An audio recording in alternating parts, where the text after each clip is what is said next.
Vous pouvez être moderne et décente. Vous pouvez être propre et décente.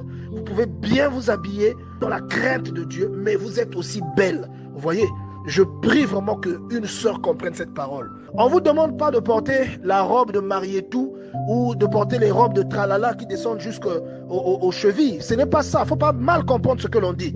Mais on est en train de vous dire de vous habiller d'une façon décente. La vie, le comportement, l'habillement de quelqu'un peut vous enseigner quelque chose. Si tu es une femme, que tu pries, mais que quelquefois ton habillement est susceptible d'être une arme de séduction, remets-toi en question. Le but, c'est la décence. Il faut que une femme, lorsqu'elle s'habille, qu'elle soit décente. La Bible te dit de façon claire et précise qu'il ne faut pas que ta liberté devienne une occasion de chute pour l'autre. 1 Corinthiens 8, verset 9. Vous savez, la mode, ce n'est pas mauvais, mais la mode peut devenir une arme puissante pour le diable. Il y a un esprit derrière chaque chose. Et le problème, c'est que vous reconnaissez l'esprit qui vous conduit au travers des fruits que vous portez. Ce que nous extériorisons vient de notre cœur. Il y a des extensions qui vont jusqu'à notre accoutrement. Il y a des femmes qui sont devenues des évangélistes de l'impudicité et de l'immoralité. Vous prêchez l'immoralité en marchant. Dieu ne considère pas seulement les actions finies, mais il considère l'action qui naît dans ton cœur. Parce que tout ce que tu fais commence dans ton cœur. L'action qui naît dans le cœur, c'est celle que Dieu regarde. Premier livre de Corinthiens, chapitre 8, verset 9. Prenez garde toutefois que votre liberté ne devienne une pierre d'achoppement pour les faibles. Les faibles dont on te parle ici, ce n'est pas les gens qui n'ont pas mangé. C'est les personnes qui ne sont pas affermies.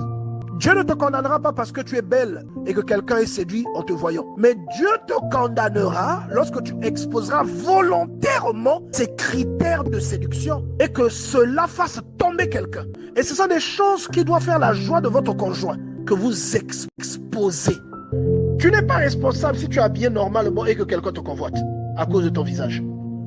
Mais si cette convoitise vient de ton accoutrement, devant Dieu, c'est un péché. Devant Dieu, c'est un péché. Comprenez, bien-aimés. Quand vous vous habillez comme ça, vous devenez un agent vecteur du diable. C'est ce que certaines de nos sœurs sont devenues. Vous marchez avec des arguments exposés. Et même si ceux qui te voient dans la rue, qui te convoitent, ne viennent pas te le dire, sache que les personnes qui tombent dans la convoitise et dans cette fornication virtuelle avec toi, Dieu note, Dieu te comptabilise dans ce péché. Vous pouvez vous habiller d'une façon décente. Vous pouvez contribuer à épargner ou à aider les gens dans le combat contre l'immoralité.